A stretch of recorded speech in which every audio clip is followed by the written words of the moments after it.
জলের লাগে। কতদিন ধরে জল নাই এলাকা? এখন দেখতে দেখতে 2 মাস হয়ে যায়, 2 মাস থেকে উপরেও হইতে পারে, কিন্তু আমরা জল পাই না। জলের লাগি এখন পঞ্চায়েতে কইলেও পঞ্চায়েতে ওইটা কোনো লাভ করে না। কোন পঞ্চায়েত এটা? এটা তো বিষ্ণুপুর 4 নম্বর ওয়ার্ড। এখন তো আমরা এখন জলের লাগে এখন কত মানুষের যাও বস্তি যাও ওদিকে যাও, কত টুকায় খাইমু। ছোট ছোট মানুষের ঘরে বাল বাচ্চা এটা স্নান করবো না, খাইব না, অত পানি কই থাকি তারা পাইব। এর লাগি জলের প্রবলেম কারণে আমরা এই রাস্তা ব্লক করি। কতদিন ধরে এলাকার জল নাই? জল তো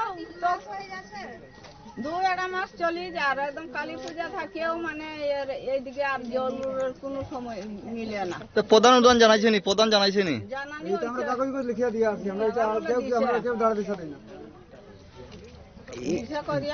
যেখানে রাস্তা অবরোধ করছে এই রাস্তাটার নাম কিটা? এটা লোয়ার গেট করছি স্যার। আমরা এখানে আমরা জল ফল কিছু পাই না, ঠিক আছে। এরপরে আমরা দিছি পঞ্চায়েতে দিছি, সব জায়গাতে আমার কাগজপত্র দিছি, এরপর আমরা জল পাই না। আজ থেকে 2 থেকে 3 মাস আমরা জলের লাগে আমরা প্রবলেম, এই কারণে আমরা রাস্তাটা আটকাইছি স্যার। আপনারা কোন পঞ্চায়েতের বাসিন্দা? আমরা হইলো 4 নম্বর ওয়ার্ড, কোন পঞ্চায়েত? বিষ্ণুপুর। এই জায়গাটার নাম কিটা? জায়গাটার নাম হইলো লালচড়া লোয়ার গেট। আর যে রাস্তার উপর করছে অবরোধ, এই রাস্তাটা কই গেছে? এই রাস্তাটা আগরতলা পর্যন্ত গেছে স্যার, এই রাস্তাটা আগরতলা পর্যন্ত গেছে। এরপরও আমরা এইটা করছি। কত পরিবারে বসবাস আছে এইখানে? আমরা আছি 40 না 45 পরিবার স্যার আমরা এখানে বসবাস করি। প্রধান জানাইছো তোমরা? আমরা জানিছি স্যার, কিছু হয়েছে না? কিছু আমরা এখনো এত কম পাইছি।